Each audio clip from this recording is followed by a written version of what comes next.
जब कभी हमारे देश की स्वतंत्रता, सम्मान, रक्षा की बात आती है तो हमारे मन में ऐसे कई वीरों के नाम आते हैं जिन्होंने भारत के लिए सब कुछ न्योछावर कर दिया।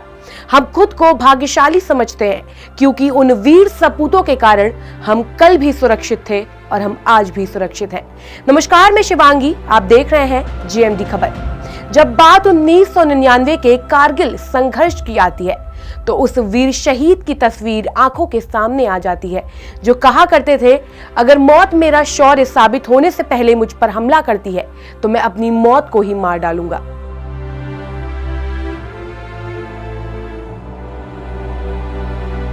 आज देश के 75वें स्वतंत्रता दिवस पर उत्तर प्रदेश के सीतापुर के रहने वाले मनोज पांडे का कैप्टन मनोज पांडे बनने तक के सफर से हम आपको रूबरू करवाएंगे।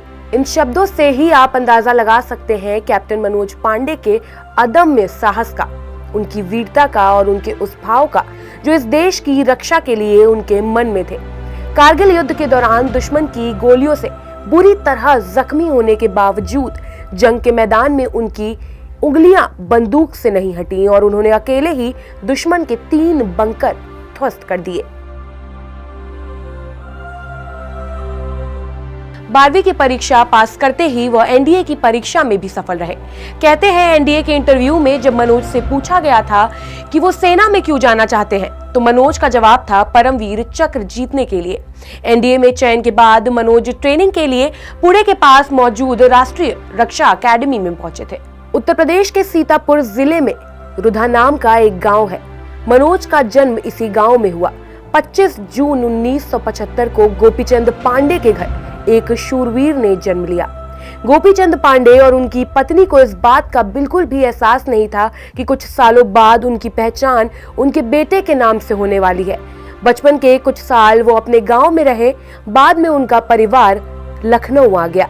मनोज पढ़ने में तेज थे, इसलिए उनको आर्मी स्कूल में दाखिला मिल गया और भारतीय सेना में आने के लिए उन्होंने खुद को तैयार करना शुरू कर दिया। कारगिल की जंग से पहले उनकी बटालियन सियाचिन में मौजूद थी। 3 महीने का उनका कार्यकाल पूरा हो चुका था और बटालियन को अपनी बदली का इंतजार था। बटालियन सारा सामान बांधकर रवानगी के आदेश का इंतजार कर रही थी। तभी अचानक आदेश आया कि बटालियन को कारगिल में बटालिक की तरफ बढ़ना है। वहां से घुसपैठ की खबर आई थी। कैप्टन मनोज की मनचाही मुराद पूरी हो गई थी। मनोज पांडे ने आगे कारगिल के कई ऑपरेशन को लीड किया और करीब 2 महीने तक चले ऑपरेशन में जुबरटॉप जैसी कई चोटियों को विरोधियों के कब्जे से आजाद कराया। 3 जुलाई 1999 को खालूबार चोटी पर कब्जे के इरादे से आगे भारत माता का ये वीर आगे बढ़ा। वो कुछ दूर आगे निकले ही थे कि विरोधी को उनके आने की आहट हो गई। पाकिस्तानी सेना के सिपाही ऊंचाई पर थे। उन्होंने मनोज पांडे की यूनिट पर पहाड़ियों में छिपकर अंधाधुंध गोलियां बरसाई। मनोज पांडे के अपने साथ साथ अपनी यूनिट को नुकसान पहुंचाने से बचाना था। मनोज ने बड़ी चालाकी से अंधेरा गहराने का इंतजार किया। अंधेरा होने के बाद अपनी टीम को 2 अलग-अलग रास्तों से विरोधी की तरफ बढ़ने को कहा। उनकी रणनीति काम कर गई और विरोधी उनके जाल में फंस गए।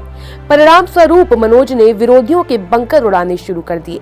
पाकिस्तानी आतंकी कुछ समझ पाते इससे पहले मनोज पांडे ने एक के बाद एक 3 बंकर जमींदोज कर दिए। इस दौरान आतंकी हमले में वो गंभीर रूप से घायल भी हो गए थे और उनके कंधे पर गंभीर चोटें भी आई थी। जब वह आखिरी बंकर की तरफ रेंगते हुए गए, मनोज पांडे का काफी खून बह चुका था, लेकिन उनकी नजरें अपने टारगेट पर थीं। मनोज पांडे जैसे ही बंकर पर ग्रेनेड फेंकने के लिए खड़े हुए, वैसे ही दुश्मनों की मशीन गन की गोली उनके हेलमेट को पार करती हुई माथे को चीर कर निकल गई। कैप्टन मनोज वहीं पर गिर पड़े, लेकिन अपनी आखिरी सांसें और सारी ताकत समेटते हुए उन्होंने अपने साथियों से कहा, किसी को मत छोड़ना, और फिर मनोज पांडे वीरगति को प्राप्त हो गए। मनोज कुमार पांडे की अगुवाई में की गई इस कार्रवाई में दुश्मन के 11 जवान मारे गए और 6 बंकर भारत के कब्जे में आ गए।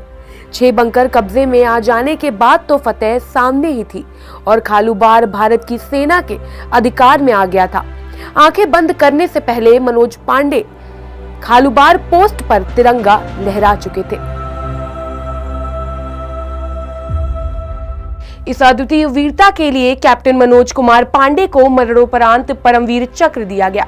26 जनवरी 2000 को तत्कालीन राष्ट्रपति के.आर. नारायणन ने देश का सबसे बड़ा वीरता सम्मान परमवीर चक्र मनोज पांडे के पिता गोपीचंद पांडे को सौंपा था और इसी तरीके से मनोज पांडे के वीरता का परचम आज भी देश विदेश में बुलंद है।